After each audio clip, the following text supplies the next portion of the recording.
Oh my goodness, that's a rabbit. Welcome back to another DIY flip, you guys. I'm just ready to flip some furniture. If you're new to my channel, hi, I'm Sherry. I do DIYs, organization, cleaning, motivational videos, as well as some home decor every now and then. Don't forget to click on that subscribe button so you won't miss out on my uploads.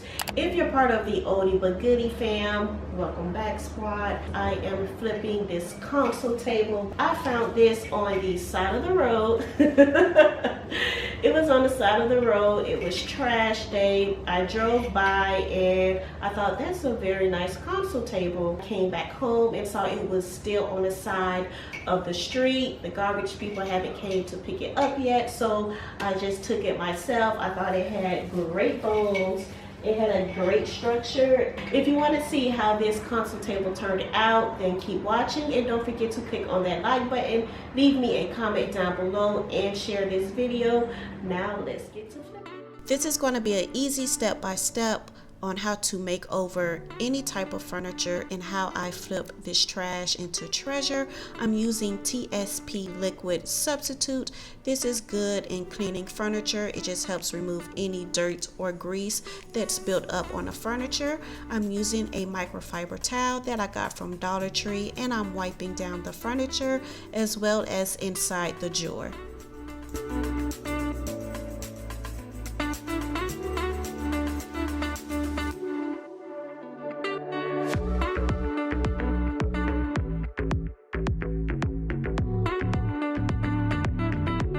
While cleaning the table, I realized this white spot on top of the surface was not dirt, but yet candle wax, so I just used my fingernails to remove the candle wax. I could have used something else, but at the time I just decided to use my nails. I'm using the same microfiber that I used to clean the table with, and I'm removing the debris from the wax off the table, and once that's dry, I'm going to fill the rough spots with wood filler.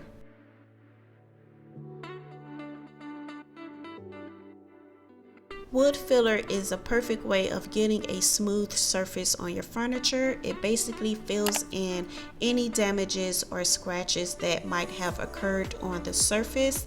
With applying wood filler, you want to add a small amount first and then gradually add more on the second application, depending on how big the damage or scratch is. I'm using the Dap Wood Filler and a plastic putty knife that I got from Lowe's to apply the wood filler on the table. If you add too much filler on the first application, it's okay. You can use the sides of the putty knife to remove any excess of the filler and just put it back in the tube. You want this to completely dry before sanding and adding a second application.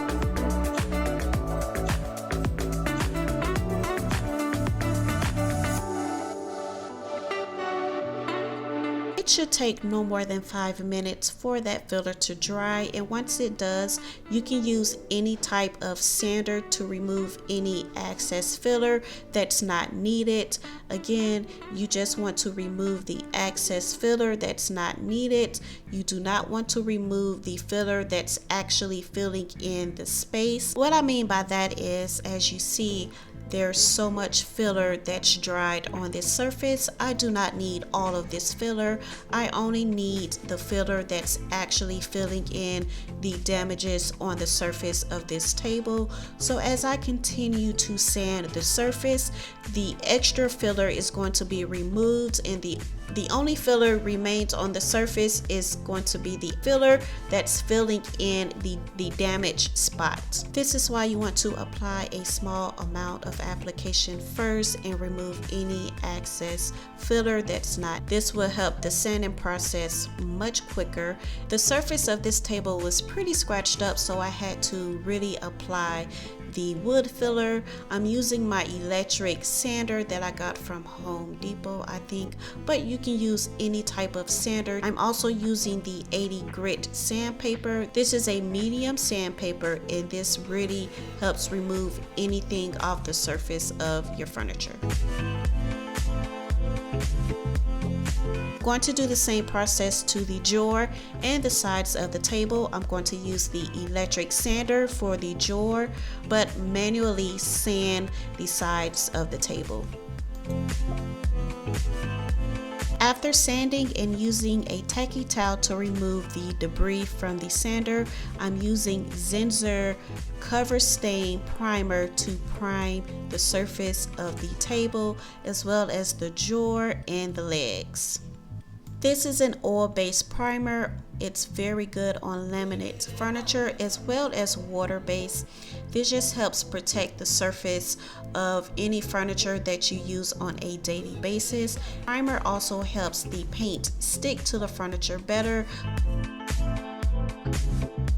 You can tint this primer to whatever color you prefer, but I stuck to the base color, which is white. I'm using a different brand to actually paint the console table.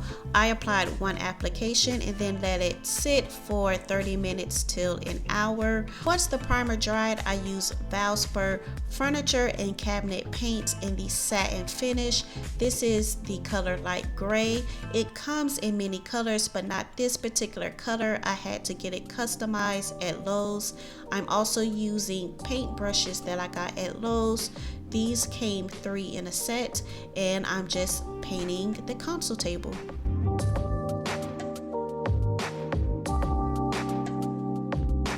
I applied 3 layers of this paint.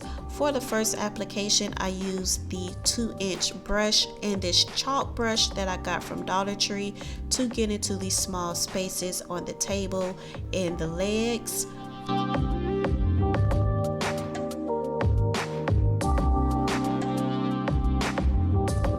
It was getting pretty late, so once I got done painting the table, I let it sit overnight, and this is how it looked in the morning.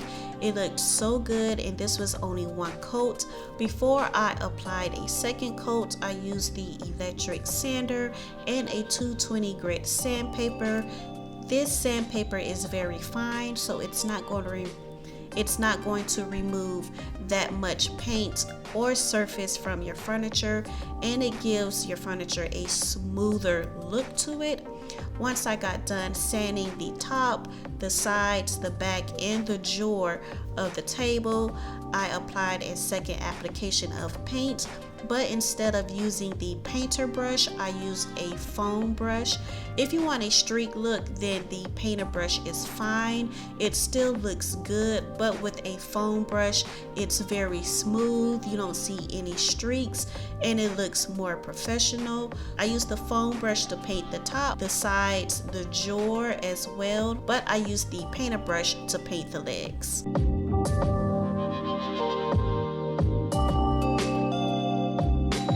After the second coat of paint dried, I applied 1 more coat of paint, and this is how the console table looked before the makeover, and this is how it looks after.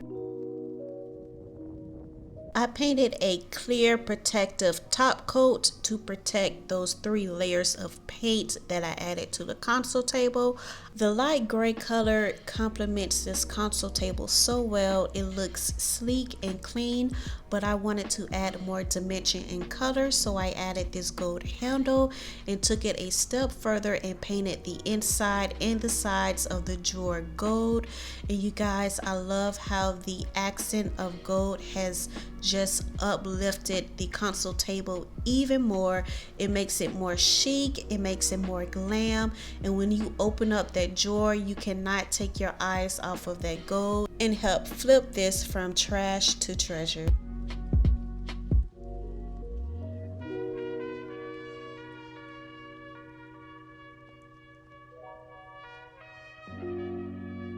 Thanks for watching this video. I hope these tips were useful and helpful for the next time you want to repaint your furniture. In the comment section down below, let me know how you feel about this console table. Do you think I should have used a different color? How do you feel about the accent of gold that makes this really pop? Make sure to like this video and subscribe if you have not already. Thanks for watching again, guys, and I'll talk to you in the next one.